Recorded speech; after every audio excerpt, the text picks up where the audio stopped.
Well, good morning, Midland Bible. It's great to see you this morning. And I just want to talk to you as you begin. I recognize that there's some of you that you came into this room this morning with some heaviness, that you have felt the presence of evil this week, and that evil feels loud. It seems real, it seems tangible, and that it's kind of left you feeling maybe numb, angry, maybe deeply brokenhearted for those left in the wreckage.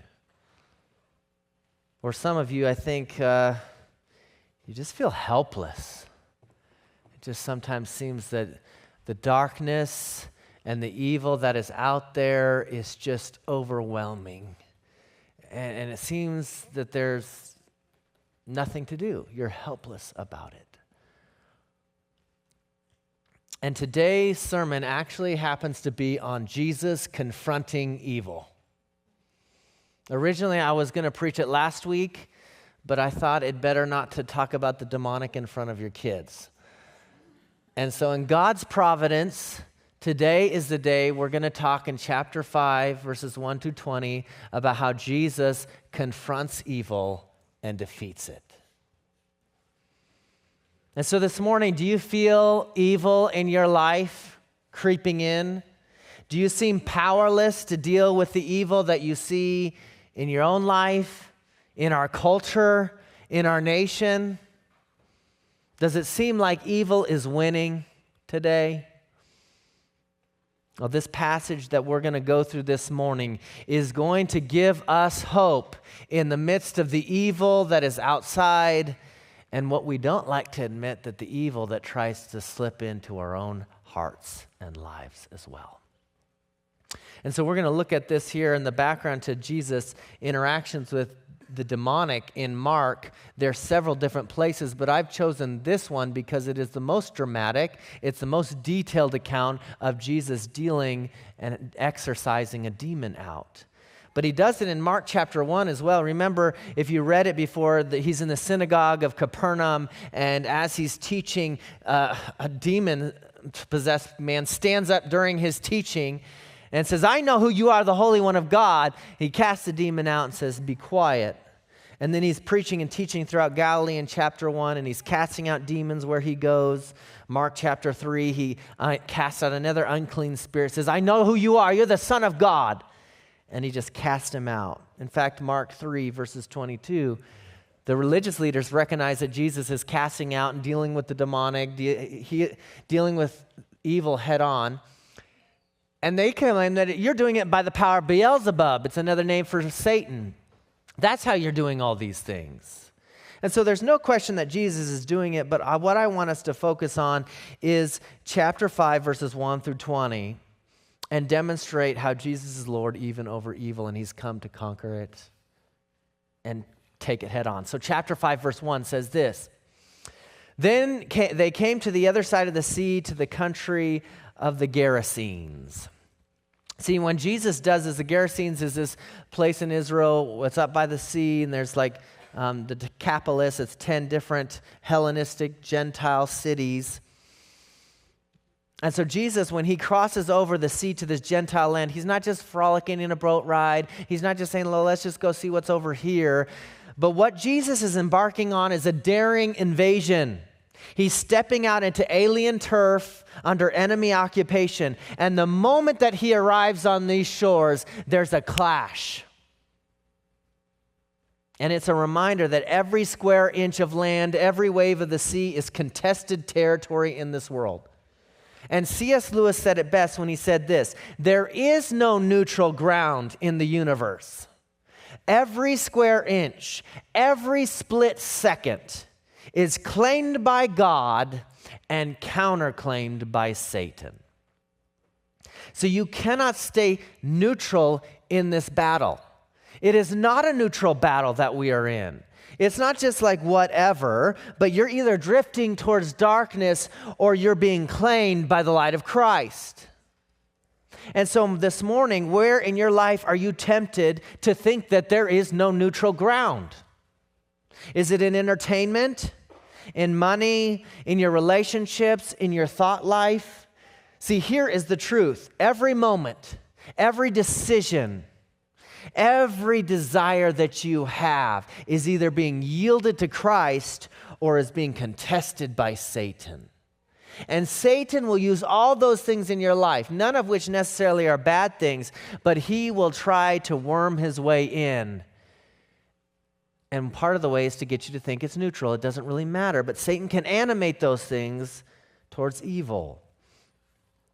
And so look in verse 2 with me. It says, when Jesus steps out of this boat, immediately there comes this man out of the tombs, and he has an unclean spirit. He has a demon inside of him. And he lived among the tombs, and no one could bind him anymore. So they had tried before, not even with a chain. They probably tried ropes. They tried probably everything they could. They even choose chains. Verse 4 says, he had often been bound with shackles and chains, but he wrenched the chains apart, and he even broke the shackles in pieces. That's how strong the demons were inside of him. And no one had the strength to subdue him. One version says, no one was able to tame him. But night and day among the tombs and on the mountains, he's crying out and he's cutting himself with stones. He would have been casted in any of the horror movies you see where the demonic is displayed. He is the classic example of that. And Mark says no one's able to tame him. And usually you don't talk about taming humans, you tame wild animals. But this man, people treated like a wild animal, and he acted like a wild animal. We'll see later, he doesn't even have any clothes on him. And what we see here, the evil of the two truths here is the first one is this: evil always dehumanizes. Sin and the demonic oppression strips us of dignity and reduces us less than what God has made us to be. See, as Christians, we believe that everyone is created in the image of God, and so they have inherent value within them. But what Satan will try to do is to dehumanize people. And we've seen that out throughout history. You think about any type of genocide and Holocaust and slavery, any type of system that is evil within and of itself, every person in it and who perpetrates it had to come to the conclusion that they were not human, whoever they were doing the atrocities against. And Satan will always seek to do that. Isn't that like even with shooters, right? That you could go in and shoot kids or shoot Charlie or any people that you think that they aren't worthy of life. You dehumanize them. And that comes from the evil one.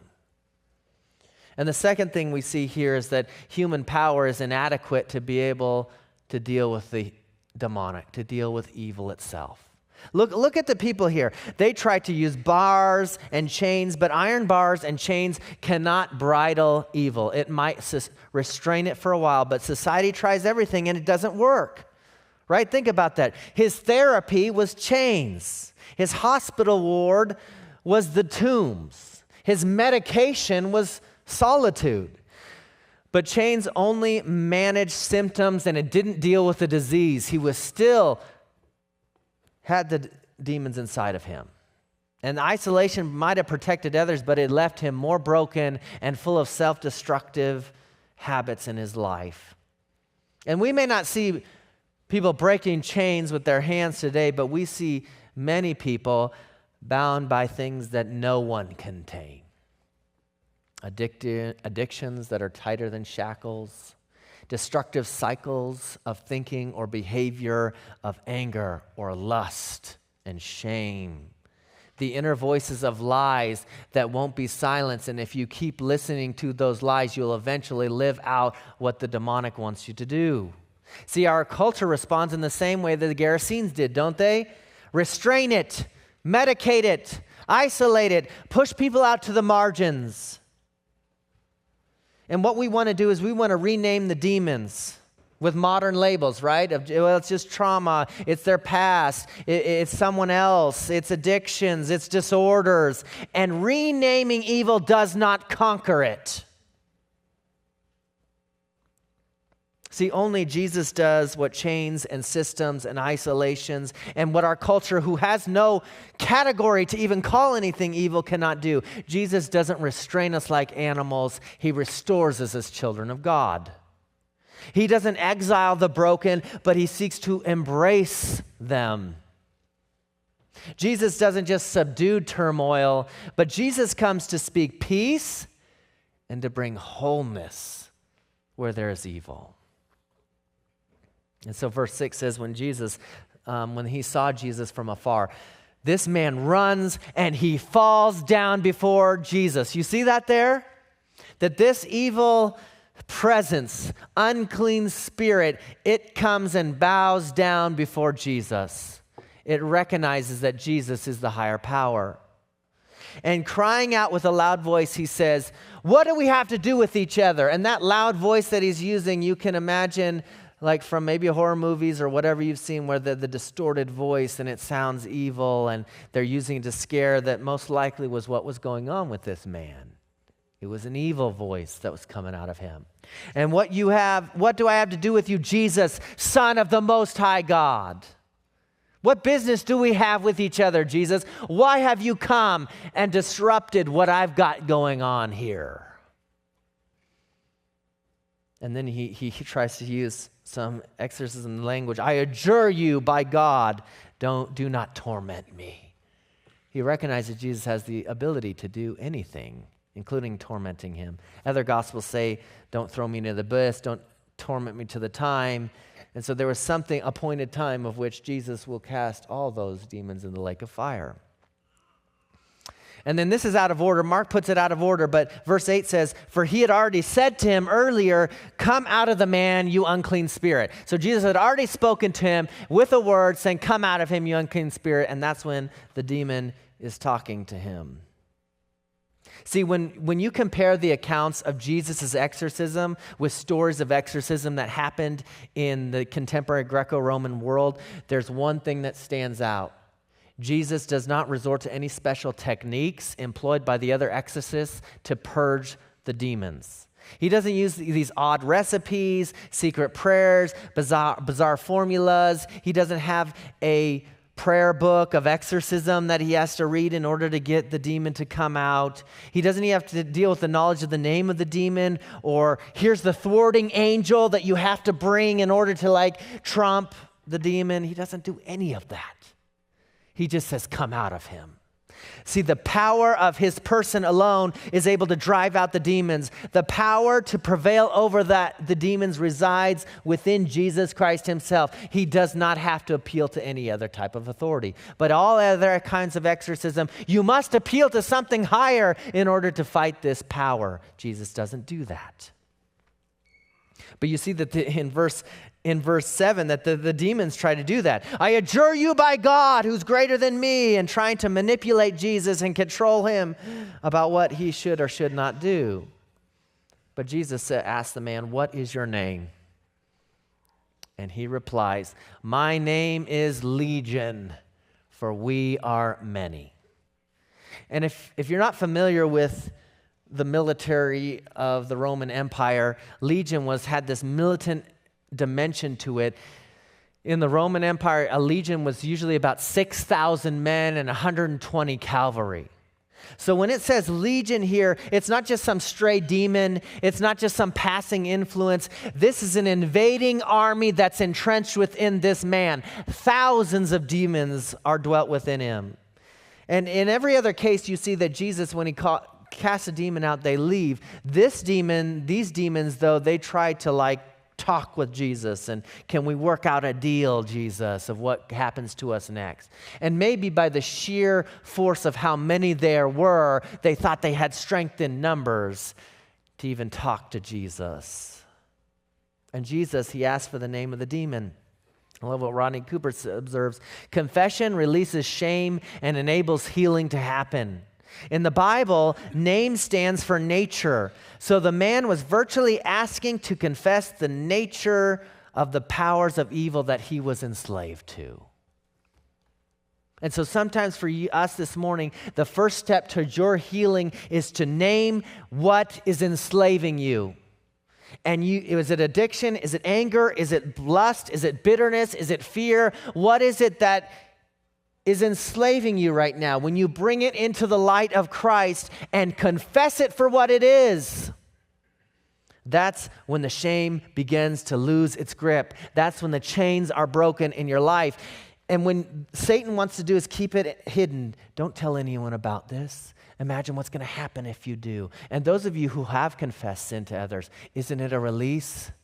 Isn't it a relief? It frees you. And so you cannot listen to the lies of Satan who will keep you in the darkness. Jesus comes, and when you open up to him, he can break that power in your life. And so verse 10 says he begs him earnestly not to send him out of the country. The demons don't want to leave this area. They want to stay in that territory. Now, a great herd of pigs was feeding on the hillside there, and they begged him. Do you see that? Verse 10, they're begging him. Verse 12, they're begging him, send us to the pigs. Let us enter them. You see what's happening there? Jesus is the higher and greater power. This is not a negotiation. This is not a war and a battle that they're fighting. These demons are pleading and begging with Jesus because he has the power to do whatever he wants with them. So from the beginning of the end, we see that this is a demon army that has come and bowed down before Jesus and surrendered to him and waiting whatever judgment he will give. And they're trying to ease it. And see what happens in verse 13? Jesus gives them permission because they had to have permission from Jesus. Evil always is subject to Christ. And the unclean spirits came out, and they entered the pigs, and the herd, numbering about 2,000, rushed down the steep bank into the sea and were drowned in the sea.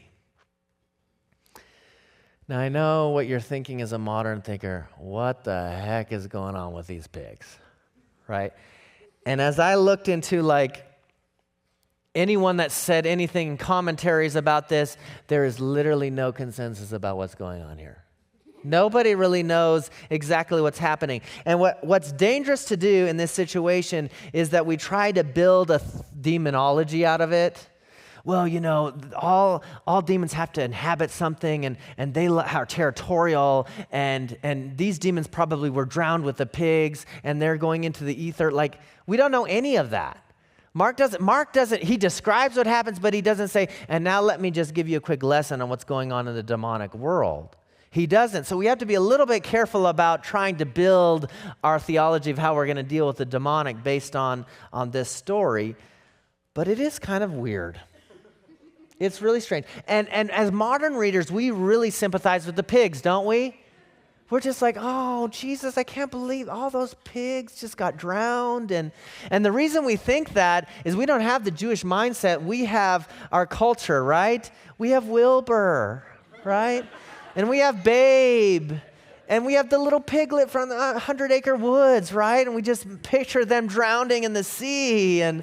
Or Porky Pig or Miss Piggy, the funny ones, right? So we don't relate to what's going on here in this story, do we? But if you're Jewish and you read this story and this theme, it would almost be comedic for you.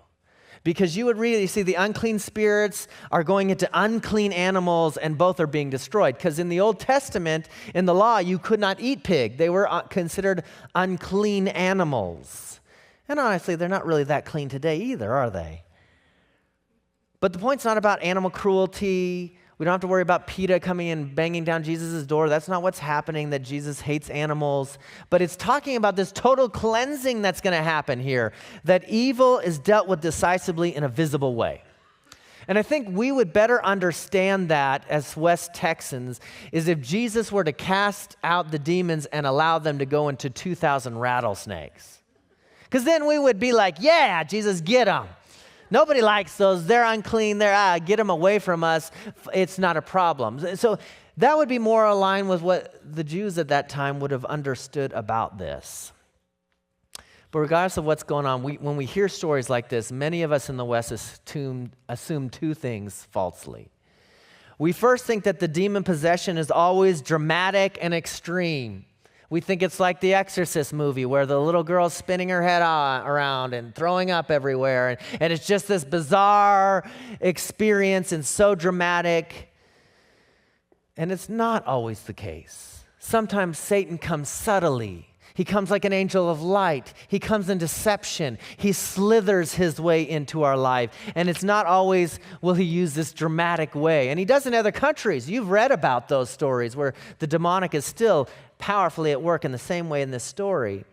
But for us, modern, culturally secular people, he will employ other means. And so the second thing is that we falsely assume is that it's rare, that it hardly ever happens. And if it is, it's this weird thing that happened one time, and it was with a Catholic priest far away from where we live. But the reality is, as Clint Arnold, one of my professors in biology, says, neither assumptions hold up when you actually read the Gospels. Sometimes demonic influence looks wild and obvious, like this man screaming among the tombs.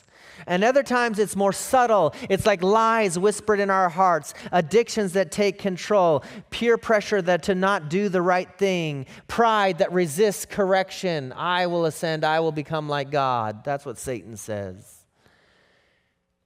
And so many times the demonic will work in our lives in subtle ways and not in always the dramatic. And Arnold then goes on to ask a big question that is always times asked, can Christians be demon-possessed? That's a lot of times what comes up when we talk about this.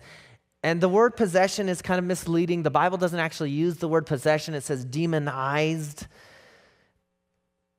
But here's what it does. It implies ownership, and if you belong to Jesus, you're bought with the blood, and no demon can ever own you.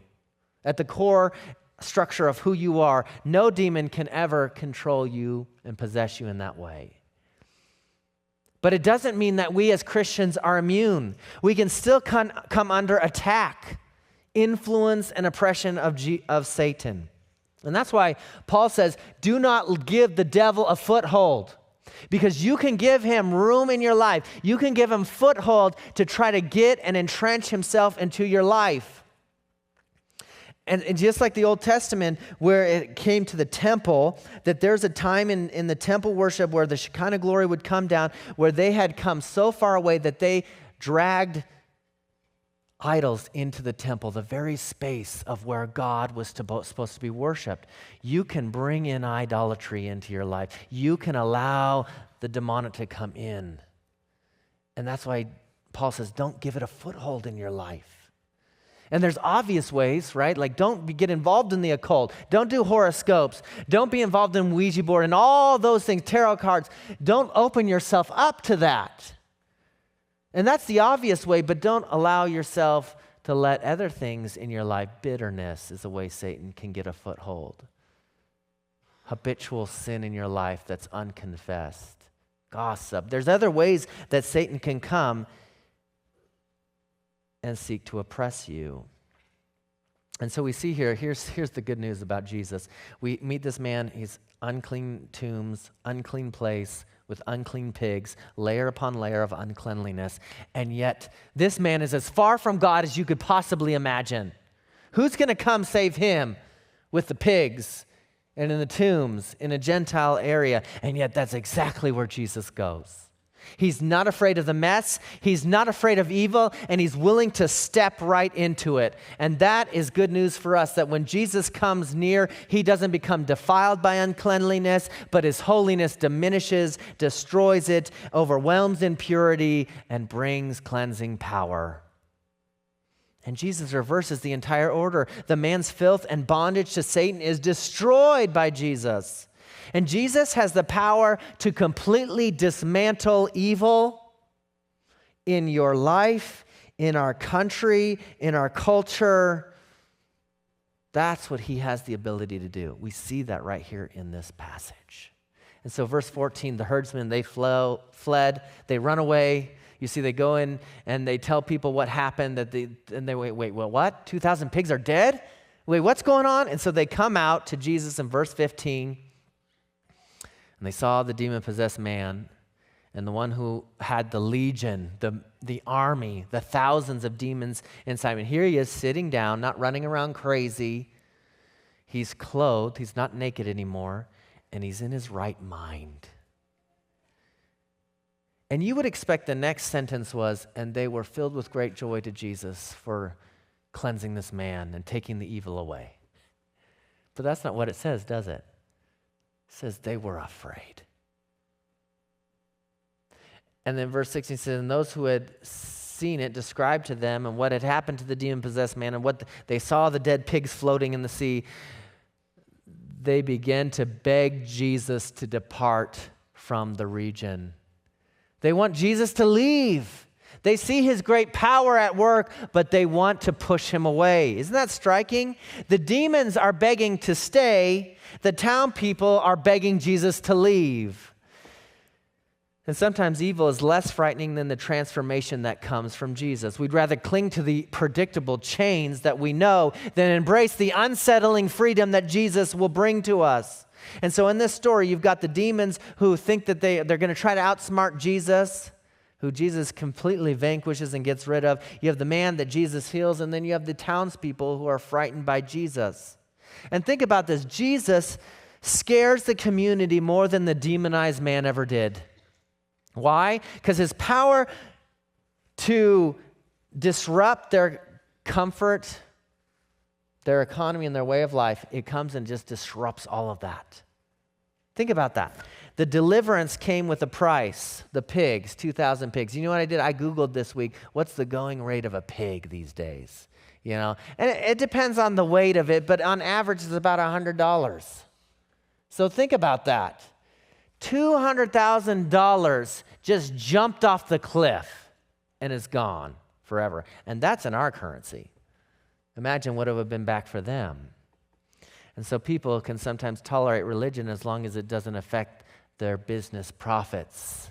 And these Gentiles, that's exactly what was going on with them. The pigs perish, their economy is lost. The townspeople choose profit over this person that's been healed. And they say, get out of here. We don't want to have anything to do with you. We don't want to lose any more of our profits. Do we do that sometimes? Do we value money, comfort, security more than the freedom for the broken? Do we chain people and drive them away rather than bearing the cost to welcome them into our lives, to care for them? Or do we care more about our bottom line than broken people? Do we quietly chain up people, get them out of sight, because they're addicts, they're mentally ill, they're broken, they're different, because the cost of loving them feels so high? See, that's what they did, the Gerasenes. They're like, we can avoid the demonic, we can avoid the problem, we know where the evil is, just stay away from that area. But when Jesus sets him free, their whole system of containment, it collapses. And Jesus destroys this awful security, then forces them, you have to trust me now. And not just seek to manage evil. And isn't that what we try to do today? Isn't that what our culture tries to do? We can just manage evil. We can control it. But true freedom is not found in controlling evil. Because we never fully can. And we've seen that this week, right? That evil cannot be contained and controlled. No matter if we try to pass laws or if it's just somebody else's fault, if we can just get the other side, it's their fault, or blaming someone else, it never helps control the evil, does it? But Christ is the only one who can conquer it, who can crush it and kill it. And so as he's getting into the boat in verse 18, the man who had been possessed with the demons begged him that he might be with him. And you would have expected when this man begs Jesus to let me come with you, I want to be your disciple, I want to follow you, you saved me, everything you've done. You'd expect verse 19 that Jesus says, come on, hop in the boat, let's go. But he doesn't do that. Look at verse 19. And he did not permit him. And he said to him, go to your friends and tell them how much the Lord has done for you and how great has his mercy been on you. And so this man who has been healed begs Jesus to let him go. He's been restored spiritually, mentally, he's in his right mind. Socially, he can go back to his friends and his family and not cut himself and roam and yell and scream in the tombs. He wants to follow his Savior, but Jesus tells him no. Why? Because Jesus has a mission for him. Jesus cannot remain in Gerasene territory anymore, but Jesus ensures this man will bear witness to all the people around. He becomes the first Gentile evangelist in Mark's gospel who proclaims what the Lord has done for him. And think about that. Jesus claims himself as Lord, doesn't he? Go and tell what the Lord has done for you. It was Jesus that healed him. And this is the first one to go and say, Jesus is Lord. Look what he has done in my life. The most alienated man that everyone else just wrote him off becomes the loudest witness to display God's power at work in his life. Redemption brings purpose, and healing brings mission. And he becomes on mission for Christ. And so the man's story illustrates this profound truth that the gospel spreads not through perfect people, not through the elite, not through the socially, religiously privileged, but it's through those who are redeemed. Those who know what Christ has done, that has restored them, that knew that I have sin in my life, and now look at me, look at what Christ has done in my life. Those are the people that God sends out to be able to be a witness and tell people what God has done for them. So today, if you've been touched by Jesus, if you've been healed by him, if you've been delivered from chains of sin and Satan and isolation and fear and despair, don't keep it to yourself. Share the story. Tell other people what Christ had done. You know, I didn't really follow Charlie Kirk as much until afterwards, seeing all these videos. I kept seeing video after video of him sharing the gospel in such a powerful way wherever he went. And what does that look like in your life? To have the courage, like this man, like Charlie used to do, to be able to share the good news of Jesus Christ. To share your story, to bear witness, to proclaim what the Lord has done in your life and the mercy that he's done. See, that is how you push back the darkness. Sometimes it seems overwhelming. What can I do against evil? Do exactly what Jesus says. Go and tell others about Jesus. Go and tell him what he has done. Go and tell how they can too be rescued. See, which group do you belong to this morning? Do you push away Jesus because his deliverance feels too costly? It would be too costly, and you shrink back in cowardice instead of standing forward of what Jesus has called you to do, who he has called you to be? Or will you cling to him, and when he sends you out, you tell the story of his mercy and that he has been merciful to you? Do you remember that? Do you remember the time what it was like to not be a believer and how you desperately needed that mercy?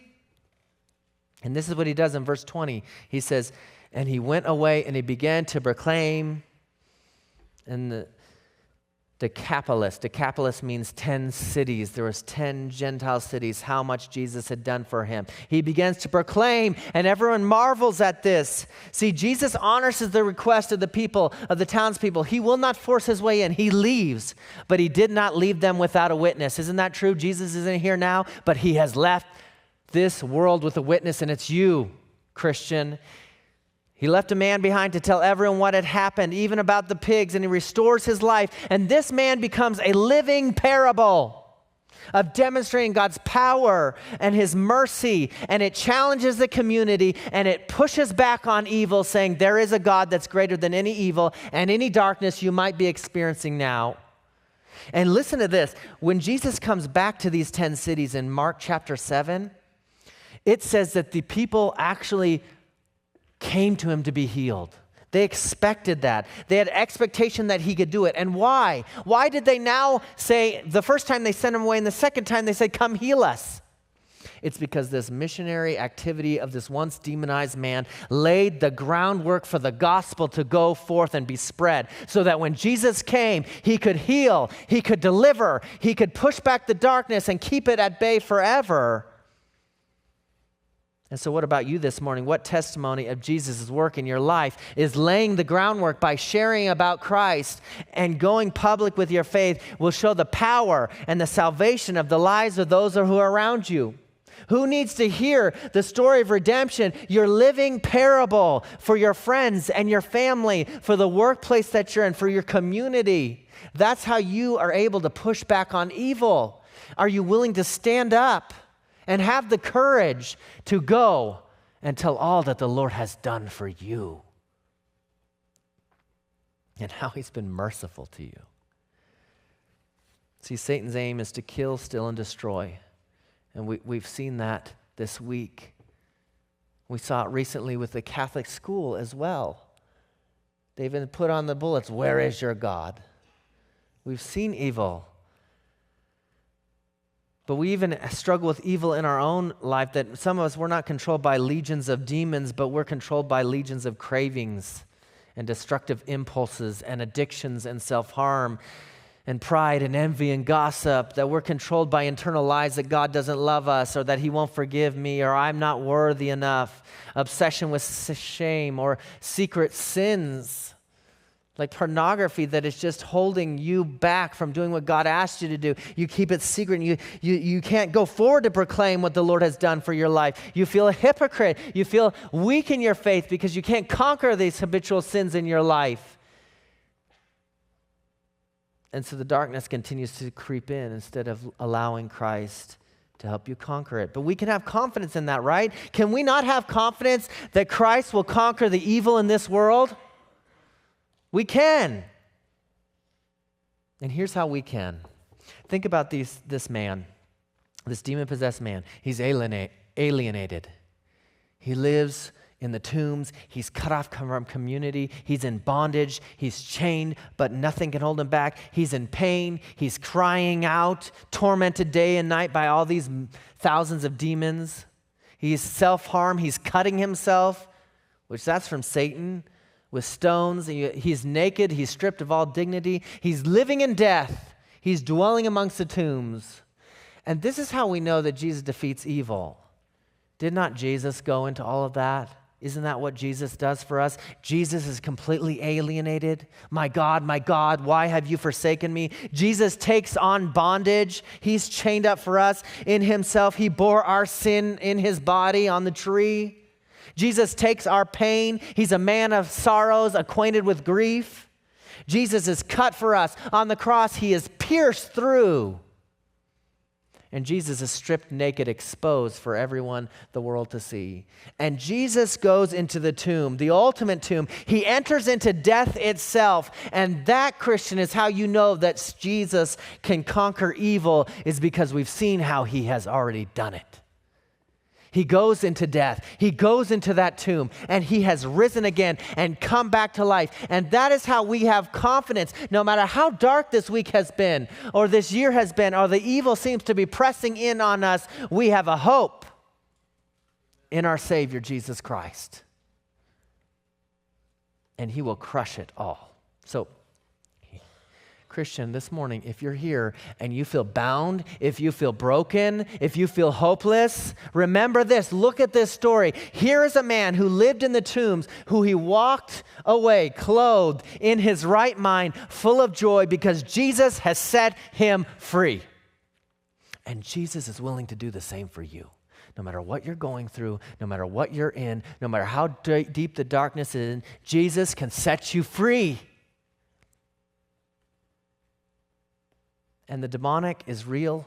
The demonic is out to get you, but you do not have to be afraid because of Christ. And so we're going to sing a song here about abiding in Christ now.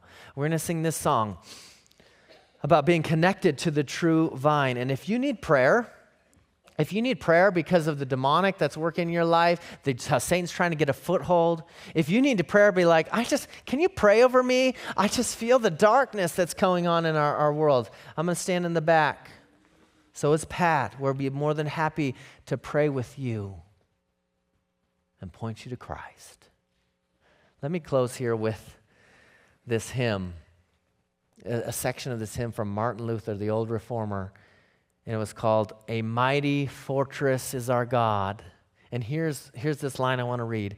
"And though this world with devils filled should threaten to undo us, we will not fear, for God hath willed his truth to triumph through us.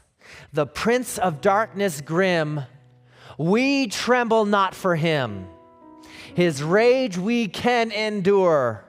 For lo, his doom is sure. One little word will fall him." That's the truth, Christian.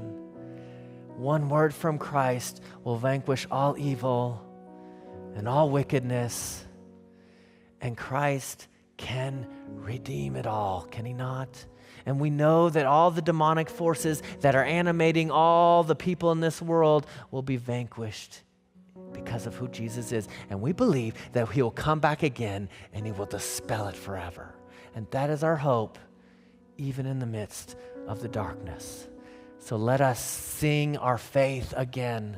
Let us remind ourselves again that Christ is greater and Lord even over Satan.